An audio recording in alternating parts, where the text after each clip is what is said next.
Tanong ko lang, kasi nung last day, sinabi niyo sa mga local governments na local government officials sa Mindanao na you need the help. Hindi lang, tapos na yan.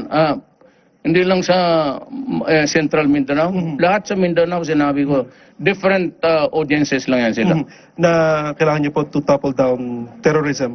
Hindi naman po kaila sa ating kaalaman na meron din po mga lokal na opisyal ng pamahalaan na involved din o nakikinabang din sa terrorist groups in Abu, and most especially sa Abu Sayyaf. That is why, that's the problem. Sabihin na ng mga militante, kinukondem nila ang martial law. O, gusto nila? O sige. Sabi ko, I have given access to everybody. They can come here. Mga militante dito, o sige, kayo ang bahala sa Mindanao. Solve solo first. Sige. Sir, Ayaw mo ka rin ng martial law.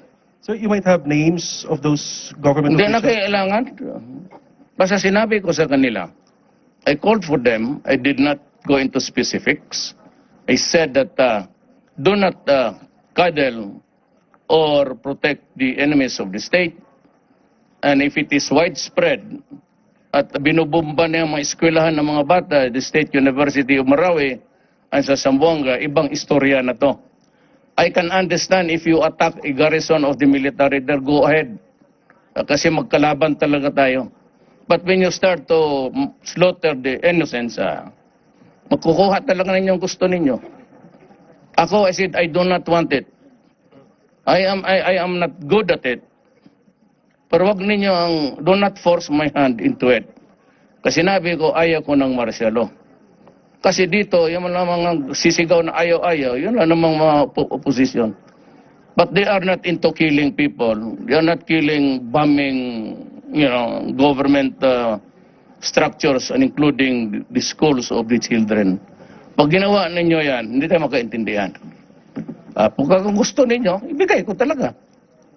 It's provided for in the Constitution. I'm warning everybody not to do it. But if you continue the depredations there, killing the innocents, pagka martial law is martial law. What you love is not a search warrant or warrant or aso. Balik tayo sa aso, and I would not hesitate to do it. Wala akong, sabi na mag-criticize ka, you can even shout until you die. I cannot do anything for you. Just don't Philippines. Last question. Wag sa panahon ko. Wag sa panahon ko kasi ayaw ko talaga yung inaapi yung tao. Thank you, sir. Ayaw ko yung inaapi ang Pilipino. Na hindi na makalakad kasi takot. Tapos dyan, kahapon may babaeng ni-rape. Pinatay.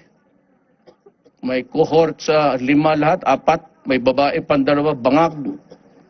Sa droga, yun. Huwag kayong magkumpiyansa, kayong mga drogista, kayong mga drug lords, at kayong nagpapasa dyan.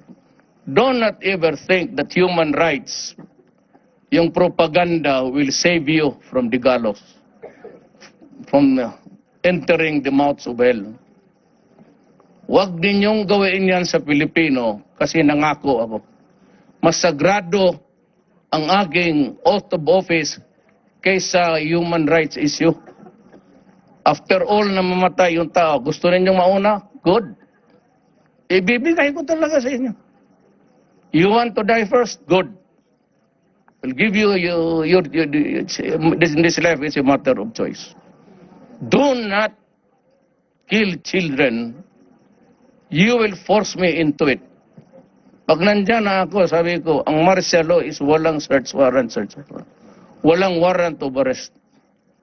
Tandaan ninyo yan. Last question is from Lyle. At hindi rin ako papayag na i-curtail mo yung powers ko. I will implement martial law the way it is worded and defined in the dictionaries and legal books. No other interpretation. Pagka ganon, I'm warning you, it's the military who runs the show.